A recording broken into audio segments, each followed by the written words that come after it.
জীবনে চলার পথে আমরা সবাই কিন্তু কখনো না কখনো একা বোধ করি। তো চলুন আজ একাকিত্ব আর সম্পর্কের এক অন্যরকম গভীর দৃষ্টিভঙ্গি নিয়ে কথা বলা যাক, যা হয়তো আমাদের সেই বিচ্ছিন্নতার মুহূর্তগুলোতে একটুখানি স্বস্তি দিতে পারে। আচ্ছা, জীবনের কোনো এক মোড়ে এসে কি হঠাৎ করে এমনটা মনে হয় যেন চারপাশের মানুষগুলো কেমন ধীরে ধীরে দূরে চলে যাচ্ছে? একসময়ের খুব পরিচিত মুখগুলো কেমন যেন অচেনা লাগছে।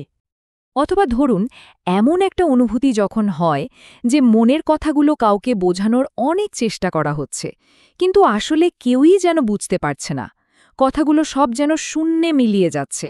এই যে অনুভূতিগুলো, এগুলোর কারণ বুঝতে হলে আমাদের দুই ধরনের সম্পর্কের মধ্যে যে একটা মৌলিক পার্থক্য আছে সেটা বোঝাটা খুব জরুরি।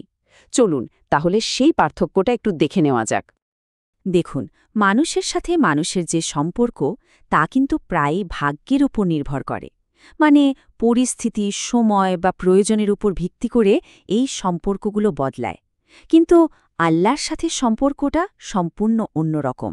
এটা গড়ে ওঠে একেবারে হৃদয় থেকে, যা যে কোনো পরিস্থিতি বা সময়ের ঊর্ধ্বে।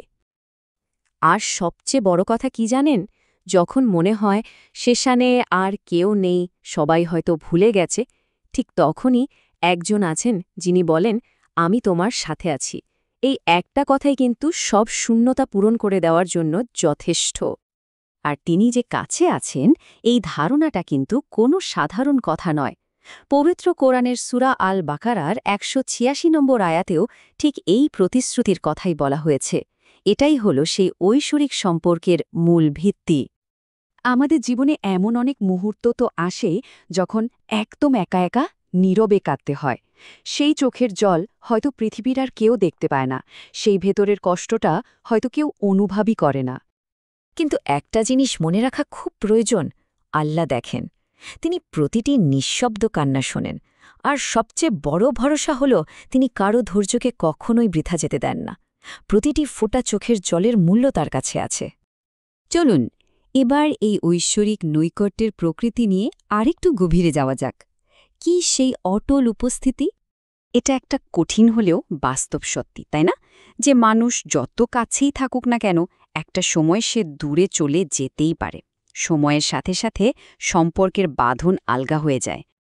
কিন্তু এমনটা কেন হয়? দেখুন, এর পেছনে অনেক কারণ থাকতে পারে। কখনো হয়তো ব্যক্তিগত স্বার্থের কারণে, কখনো বা স্রেফ ব্যস্ততায় ভুলে যাওয়ার কারণে, আবার কখনো তো শুধু সময়ের ব্যবধানে সম্পর্কগুলো তার পুরনো তেজ হারিয়ে ফেলে। আচ্ছা, মানুষের সম্পর্ক তো না হয় এমন পরিবর্তনশীল, কিন্তু আল্লাহর ব্যাপারটা কেমন?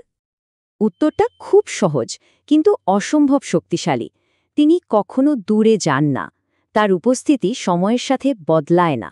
তিনি সব সময়, সব পরিস্থিতিতেই সবচেয়ে নিকটে থাকেন। আর সম্পর্কটা কতটা গভীর তা এই কথাটি দিয়ে খুব সুন্দরভাবে বোঝানো হয়েছে। বলা হয়, কেউ যদি তার দিকে মাত্র এক কদম এগিয়ে যায়, তিনি তার দিকে বহুগুণ বেশি এগিয়ে আসেন। তার মানে তিনি সবসময় আমাদের আহ্বানের জন্য প্রস্তুত হয়ে আছেন। আমরা এখন আলোচনার প্রায় শেষ পর্যায়ে চলে এসেছি। এখানে আমরা দেখব কিভাবে এই একাকিত্বকে একটা নতুন চোখে দেখা যায়। এটা আসলে নৈকট্যের জন্য একটা আমন্ত্রণ। তো এতক্ষণের আলোচনার পর মূল কথাটা কি দাঁড়ালো? যদি কখনো খুব একা মনে হয়, তাহলে আসলে দুশ্চিন্তার কোনোই কারণ নেই। যখন মনে হবে যে আশেপাশে আসলেই কেউ নেই, যখন নিজেকে একদম একা মনে হবে, তখন একটা বিষয়ে একটু অন্যভাবে ভাবার চেষ্টা করা উচিত।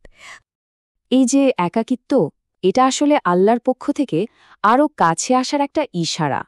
এটা কোনো বিচ্ছিন্নতা নয়, বরং তার তরফ থেকে পাঠানো একটা বিশেষ আমন্ত্রণ। আর সেই ডাকে কিভাবে সাড়া দেয়া যায়? দেখুন, গভীর রাতে তাহাজ্জুদ নামাজে, কিংবা সিজদায় ঝরে পড়া চোখের জলে, অথবা খুব আন্তরিকভাবে করা একটা দুয়ার মাধ্যমে। এই মুহূর্তগুলোই কিন্তু তার সাথে সংযোগ স্থাপনের সবচেয়ে সুন্দর সময়। কারণ দিনের শেষে সবচেয়ে বড় সত্য হলো এটাই, মানুষ হয়তো ছেড়ে যেতে পারে, কিন্তু আল্লাহ কখনো ছেড়ে যান না। আর এই বিশ্বাসটাই একাকিত্বের মুহূর্তে সবচেয়ে বড় সান্ত্বনা।